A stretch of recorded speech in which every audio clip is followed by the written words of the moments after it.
ยายจะมาต้มปลาต้มจะให้กินปลาเป็นอาหารหัวมันออกนะหัวมันเนาะต้มหัวมันนี่แล้วก็เลยอุ้ย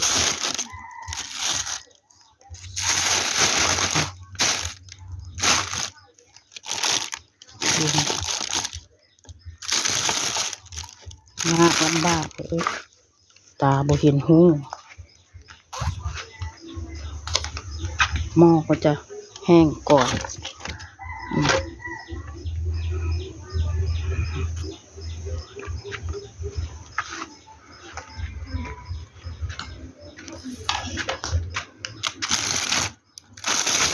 มีกี่ชิ้นมันเลย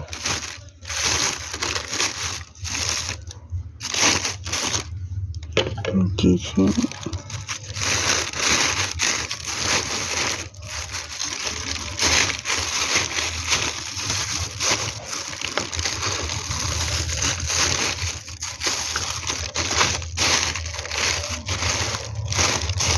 3 ชิ้น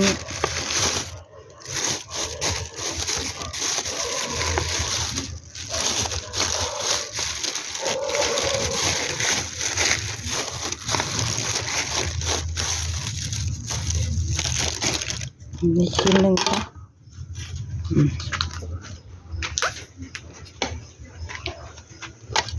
3 ชิ้นไป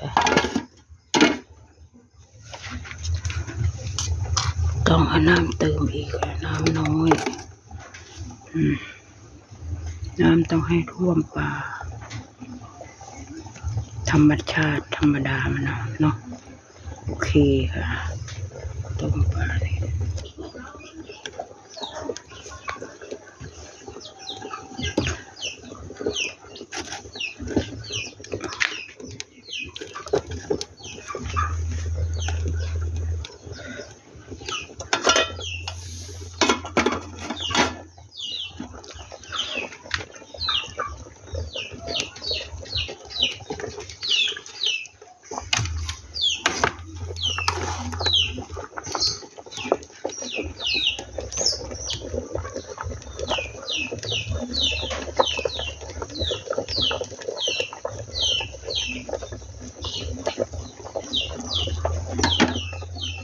ต้มให้มันสุกก่อน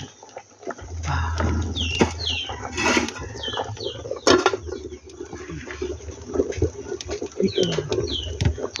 วันนี้แดดจ้าเลยมองบ่เห็นเพลอเลยยางก็ยังปลูกไม่หมดสิ้นแล้วละมั้งไม่มีใครไปปลูกยายก็เป็นตามองไม่เห็นแล้วก็ไม่มีใครไปปลูกถ้ายายไม่นำไปก็ไม่มีใครนะพูดถึงพี่เตี้ยว่าโอ้ยอย่าไปพูดถึงเลยFCมันคิดไม่เป็นเราต้องคิดให้เขาถึงตามไปจริงเรื่องจริงไม่ได้ว่าแกนะจะให้แกเป็นผู้นำคอยเนี่ยแกคิดไม่เป็นเห็นไหมยางคนไปปลูก100 กว่าต้นเสร็จแล้วมันเหลือ60ก็ยังอยู่ไม่เคยคิดที่จะไปปลูกได้รู้ว่าเราไม่ตามองไม่เห็นก็น่าจะไปปลูกก็ไม่ไป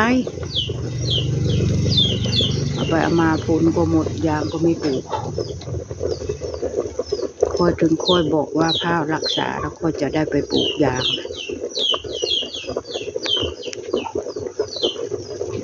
คือแกเป็นรู้สึกว่าแกเป็นอัลไซเมอร์ก็ปั้มประเบิด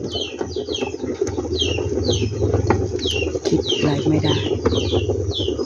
คิดอะไรไม่เป็นเรื่องจริงนะ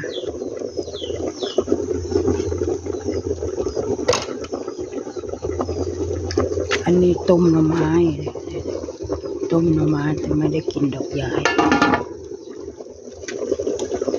ไม่ได้กินมันคันตาเลย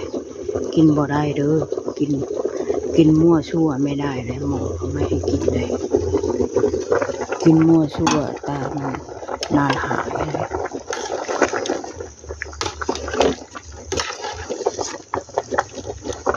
ชิมหลัง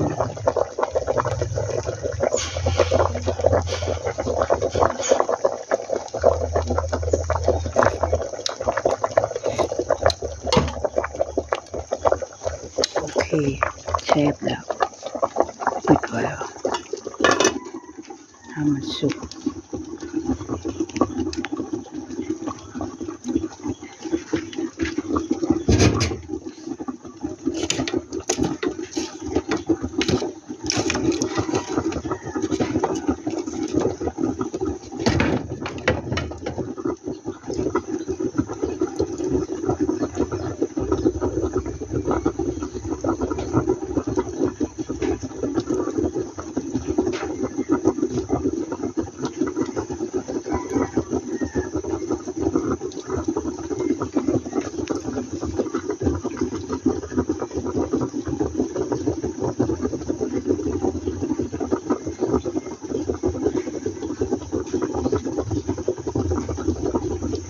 ทำเอง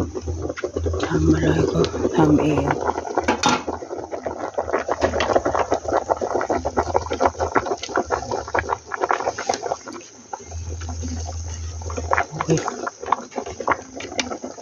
นี่หางปลาเนิลค่ะหางปลาเนิลตัวเบลอพอดไปซื้อแล้วสั่งเขาซื้อเมื่อวานเนี่ยจริงสั่งซื้อ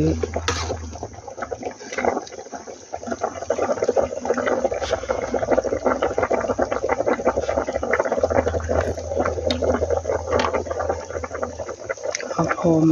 มันไม่ต้องเปื่อยมากเดี๋ยวไปเอาใบแบงลักมาตบท้ายให้มันหอมแดดจ้าแบบนี้ไปไหนไม่ได้ตามองไม่เห็นตอนนี้ยายใส่แว่นตาเด้อหมอเขาบอกให้ใส่แว่นตาใบมันรักคุณยายงามบ่เนี่ยยายก็ปลูกชะอมด้วยนะปลูกชะอมข่าตะไคร้ยายบ่แม่นเบิด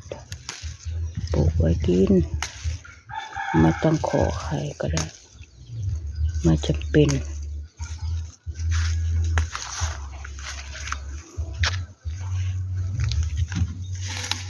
มะฮุงพันเตี้ยนี่มันจะได้กินหรือเปล่าก็ไม่ทราบ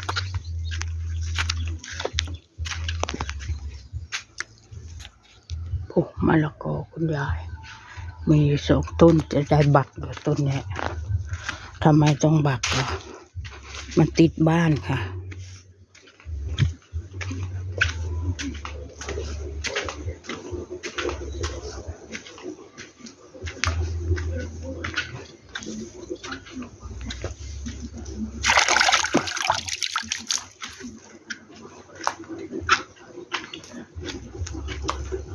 นี่แหละบ้านคุณยายก็ไม่ได้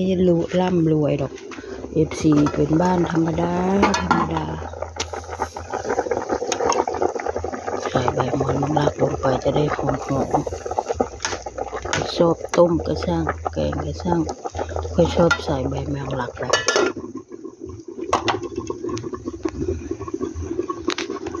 จริงโอเคนะต้มปลาเนิลเมนูของคุณยายวันนี้นะคะก็ขอบคุณ FC ที่มากดไลค์กดแชร์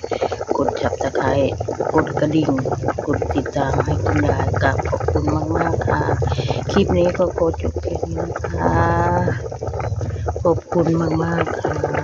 ไว้ดูคลิปหน้านะคะ